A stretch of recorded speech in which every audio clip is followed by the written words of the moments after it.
Hi guys, it's Rich Stoddard again, following up my previous post and video for the PowerShell Devops Summit out here in Redmond, Washington.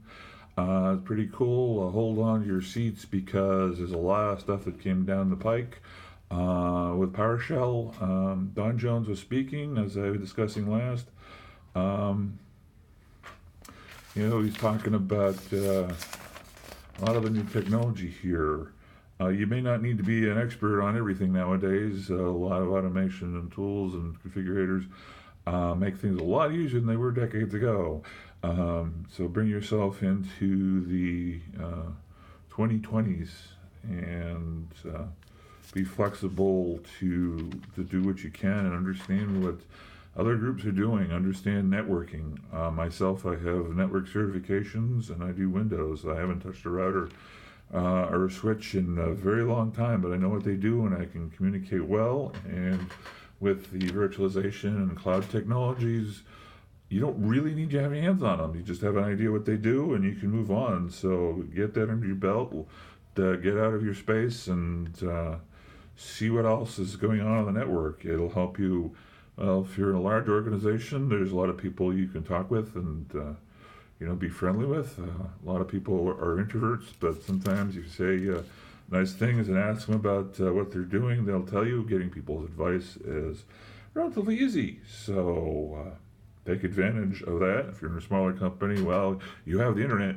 There's a lot of YouTube videos and everything. We get a lot of stuff available and technology-wise we can look at. Look at the high level, be very familiar with the new things. We're no longer looking at VM machines in Azure. I mean, they're getting passe now when we're looking at services, software as a service. We have resources, computing resources. You worry about SQL databases, not SQL database servers. You don't need to worry about the OS anymore.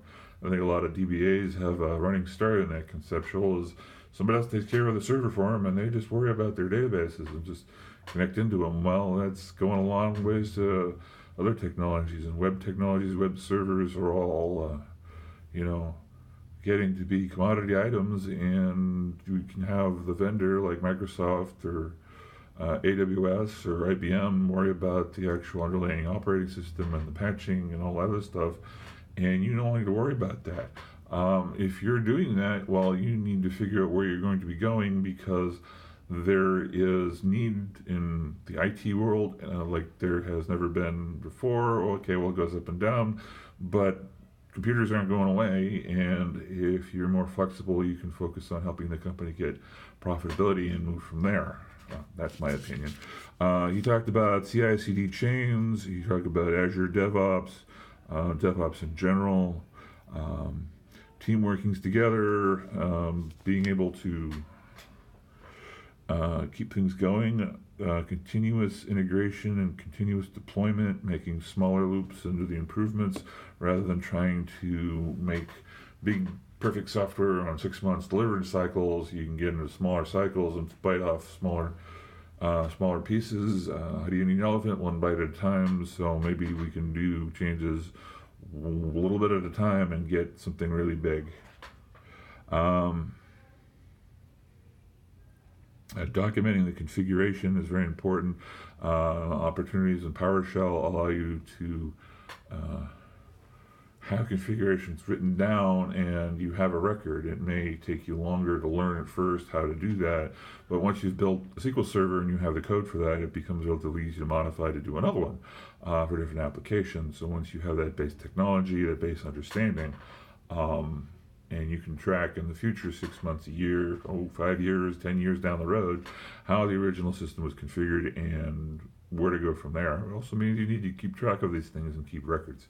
A lot of cloud systems have facilities to do that. Take advantage of them. Desired system configuration, DSC, is important for that. Things like Salt, Puppet, Chat Ops. He also brought up the importance to be more flexible in your operating system administration. While there are more abstractions away from the operating system, still understanding how they work. Is really good. If you're a Windows guy, you need to learn Linux. If you're a Linux guy, you need to learn Windows. I've heard a lot of times in the past that personally that the Linux guys think, well, Windows is so easy.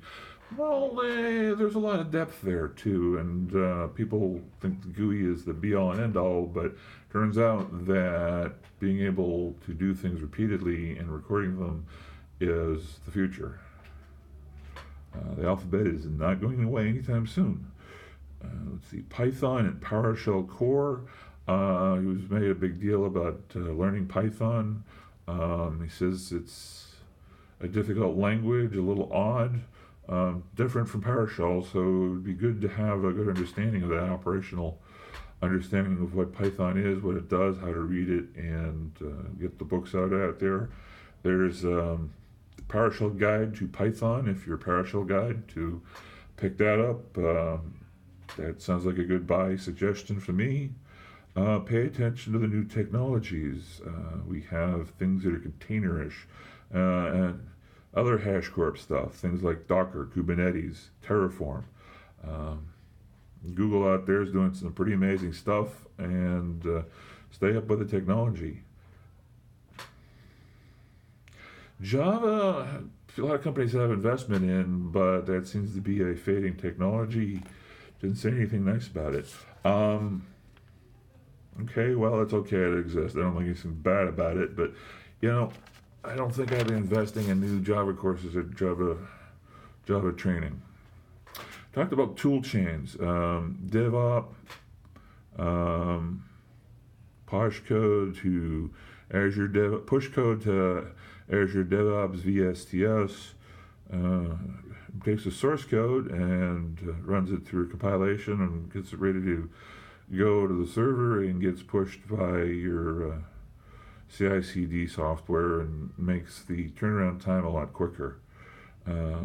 Write unit tests. They talked a lot at this conference in retrospect about how you can use unit tests and things like Pester, which is getting built into PowerShell now from older versions, to validate. So you can automate your applications and do some basic understanding that this code is doing what you expect it to do, and invest the time into doing that, because in a CI/CD world, and I suppose in an outage situation too, when the system's not working, if you can figure out what part is quickly working. So testing is not just for code. Testing can be for infrastructure.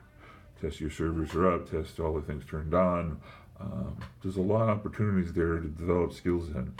Yeah, the fire department isn't going any time away soon now, so having the tools to put fires out is a valuable asset to your organization. Company culture needs to shift when you go to that CI/CD line, that cloud line, cloud thinking, and pushing stuff to the cloud. The organization has to, and your people have to be adjust to that. So, work with your team and work with your boss and director and on up to, understand what their needs are and how the culture kind of shift and adapt. I think a culture of learning is a nice catchphrase, but one really needs to implement these things properly to get the success and the promise that they provide. We have another note here.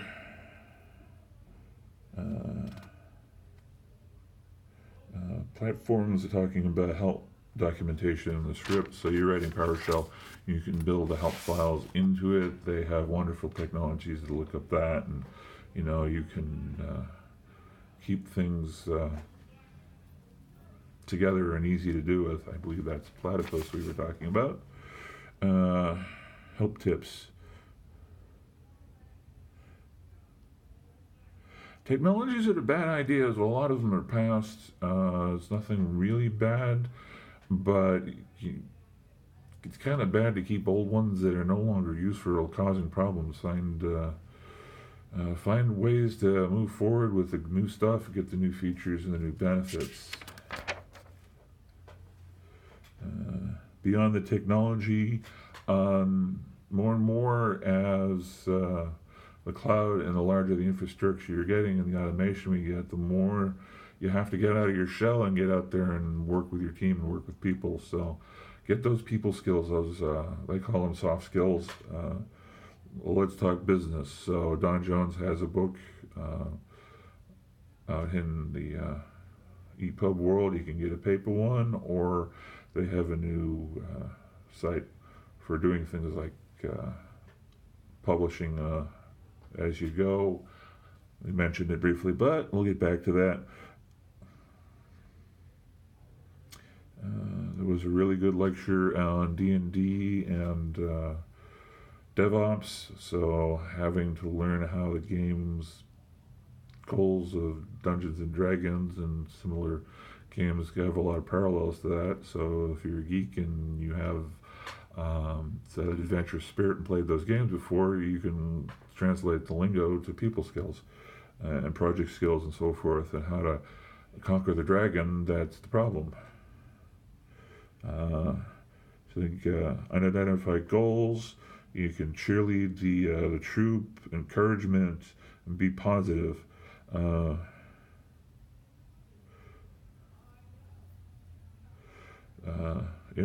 Maybe do something stupid, but learn from it and then move forward. Do stupid in the dev environment. Don't do that in production. That's a career shortener. When you're talking to someone and listening and getting goals and stuff, and particularly managers, articulate the other side of what they're telling you. I found that it's necessary process to indicate to the other person that you are articulating back to him or her the issues that they're having and their problems, and so you be considerate and thoughtful and positive about those issues and patient, so that they can say, yes, that's what I'm looking for. If you don't process the human protocol properly, you have some confusion, which can cause errors. These errors are bad. Oh, and number one, invest in your career. Your boss isn't going to invest. He may be a very good boss and may instruct you to do the same thing, to invest in your career, and he may help you, but help yourself. Maybe you talk to your boss about advancing your career, and maybe he can give some sage advice, or no advice. Some bosses are, they all don't all come from the same school or the level of skill. So, I think enlightened employee considerings, thinking about how you can help the boss be a better boss, and therefore be a better company. If the company makes more money and is more successful, that will trickle down to you. Maybe not in pennies and dollars right away, but in time, it's an investment. And as you become more valuable and more skilled and more capable for being a professional IT person, your career path grows, and investing in yourself is a wise long-term investment. Make sure you have all the tools in your belt. You may not know to have the great skill of a carver or great painter, but if you have the brush as necessity, you can paint things and do something and understand with experience what the great painters can do, and have a learning. So go outside your scope. If you're not into mathematics, learn some mathematics. There's many wonderful books on the technologies, and there's books on mathematics, and great professors have taken time to make the concepts of mathematics accessible. So invest in yourself, and you'll be putting the investment in something that you can bank. Okay, I'm going to go on next with Jeffrey Snover in another video. I think 14 minutes is good for one talk.